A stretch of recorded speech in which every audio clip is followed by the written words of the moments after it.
آج مسلمان کہتا ہے مولانا رحمت کیوں رک گئی، رحمت کیوں رک گئی؟ اللہ کی رحمتوں کا انتظار ہے، کعبہ خطرے میں ہے، اللہ کی رحمتوں کا انتظار ہے، بیت المقدس خطرے میں ہے، اللہ کی رحمتوں کا انتظار ہے، مسلمانوں کا معاش خطرے میں ہے، اللہ کی رحمتوں کا انتظار ہے، مسلمانوں کا کاروبار خطرے میں ہے، اللہ کی رحمتوں کا انتظار ہے، مسلمانوں کی جانیں خطرے میں ہے، اللہ کی رحمتوں کا انتظار ہے، مسلمان بیٹی کی آبرو خطرے میں ہے، اللہ کی رحمتوں کا انتظار ہے۔ خدا کی رحمت کا انتظار کرنے والوں، نگاہیں اٹھا اٹھا کر کے خدا کی رحمتوں کو تکنے والوں، قدرت نے تو اعلان کر دیا، معصوم سے کہا کہ تو بھی زنا اور چوری کرے گا تو اپنی رحمت تجھ سے بھی روک لوں گا۔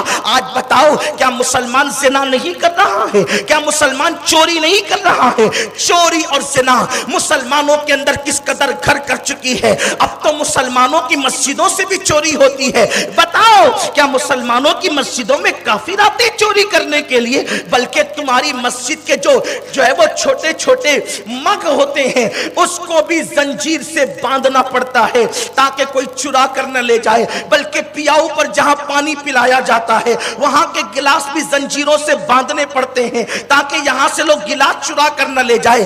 جو قوم پیاؤ پر گلاس نہ چھوڑے، جو قوم مسجد کے استنجا خانے کے اندر استنجا کے لوٹے نہ چھوڑے، وہ قوم کس طریقے سے ترقی کر سکتی ہے؟ مسلمانوں ایک تم ہی تھے، اللہ اکبر، چوری تو دور کی بات ہے، اگر کسی کی گری ہوئی چیز قیمتی دیکھ لیتے تھے تو اس کو اٹھاتے نہیں تھے، اس تصور کے ساتھ اگر میں اس کو گری پڑی چیز کو اٹھا لوں گا اور اس تک پہنچاؤں گا نہیں، اس بندے تک پہنچاؤں گا نہیں تو قیامت کے دن اللہ کی بارگاہ میں منہ کیا دکھاؤں گا؟ ویسے بھی اسلام کا یہ قانون ہے کہ گری پڑی چیز کو اٹھایا نہ جائے بلکہ اس کو وہیں پر پڑے رہنے دیا جائے۔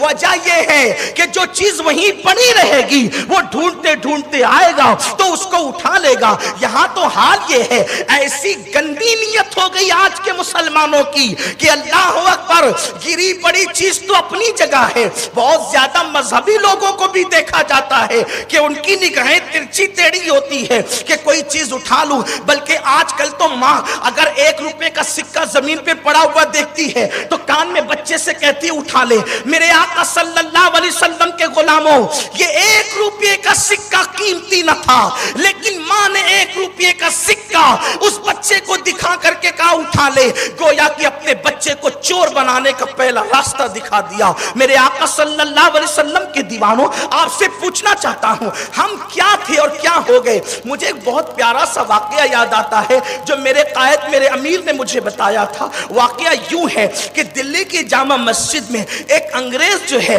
دلی کی جامع مسجد کے اندر ایک انگریز، دیکھو ہمارا کردار کیا تھا، مسلمانوں کا کیریکٹر کیا تھا۔ ایک انگریز جو ہے دلی کی جامع مسجد دیکھنے کے لیے آیا اور جب وہ آیا تو کیا دیکھا؟ ایک کٹے ہوئے پیر والا انسان، ایک کٹے ہوئے پیر والا انسان جو ہے وہاں دلی کی جامع مسجد کے دروازے پہ بھیک مانگ رہا ہے۔ اللہ اکبر، اس انگریز نے جو ہے اس کٹے ہوئے انسان کو بھیک دینے کے لیے اپنی جیب سے اپنا بٹوا نکالا اور بٹوا نکال کر اس کو بھیک دی، اور پیچھے کی جیب میں اس نے جیسے ہی بٹوا ڈالا تو اس کی توجہ نہ گئی اور اس نے وہ بٹوا پیچھے ڈالنے کی بجائے اس کے ہاتھ سے چھوٹ گیا۔ اس کو ایسا لگا کہ بٹوا جو ہے وہ جیب میں چلا گیا، لیکن بٹوا زمین پر گرا اور وہ آگے نکل کر کے چلا گیا۔ اس فقیر کو یہ پتا چلا کہ جو انگریز نے مجھے بھیک دی تھی اسی کا یہ بٹوا زمین پہ گرا ہے۔ اس نے سوچا اب انگریز تو مسافر تھا، اس لیے کہ وہ تو سیر و تفریح کے لیے آیا تھا۔ اس فقیر نے یہ سوچا اب اس کو کوئی دوسرا اٹھا کر خیانت نہ کرے، اس لیے اس نے اس کو اٹھا کر کے اپنے پاس رکھا اور روزانہ وہ بٹوا ساتھ میں لاتا، اس کو کھول کر کے بھی نہیں دیکھا۔ فقیر تھا لیکن دل کا مالدار تھا، فقیر تھا، بے عزت دنیا سمجھ رہی تھی لیکن دل کا عزت دار تھا۔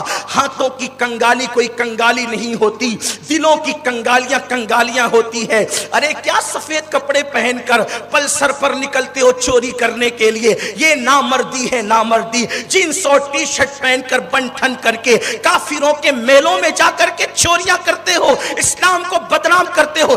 توف ہے تمہاری زندگی پہ، نامرد ہو تم، اس لیے کہ مردوں کا کام چوری کر کے اپنے اپنے مذہب کو بدنام کرنا نہیں ہوتا، بلکہ بازوؤں کی قوت سے کما کر کے خود کو ترقی پہ لے جا کر پوری قوم کو ترقی پر لے جانا ہوتا ہے۔ میرے پیارے آقا صلی اللہ علیہ وسلم کے دیوانوں، بھیک مانگنا بھی اسلام میں عیب ہے، لیکن اگر انسان مجبور ہو جائے تو مانگ سکتا ہے۔ پیر کٹے ہوئے بندہ بھیک مانگ سکتا تھا، روزانہ بٹوا لاتا ہے، آنے والوں کو غور سے دیکھتا ہے، روزانہ بٹوا لاتا ہے، آنے والے کو غور سے دیکھتا ہے۔ اتفاق سے کئی مہینے گزر گئے، لیکن آنے والا آیا تو اس کو پہچان لیا۔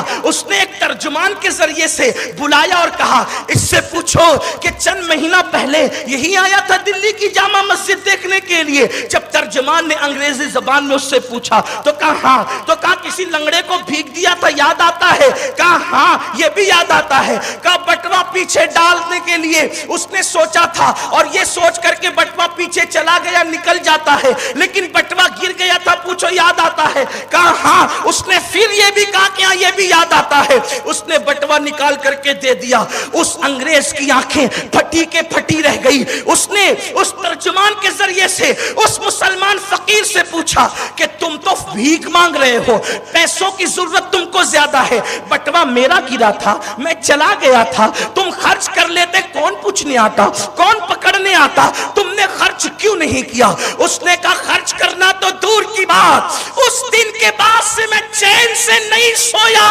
بستر پہ کروٹیں بدلتا تھا اور دعا کرتا تھا اللہ جلدی سے اس انگریز کو بھیج دے تاکہ میں اس کی امانت اس تک پہنچا دوں، اس کی امانت اس تک پہنچا دوں، کیونکہ میرے نبی کا فرمان ہے کہ جہاں امانت نہیں ہے وہاں ایمان نہیں ہے۔ تو میں امانت پہنچانے کے لیے دعا کرتا تھا۔ اب آپ اپنی امانت لے لیے جاؤ، کہا تم خرچ کر سکتے تھے کیوں نہ کیا؟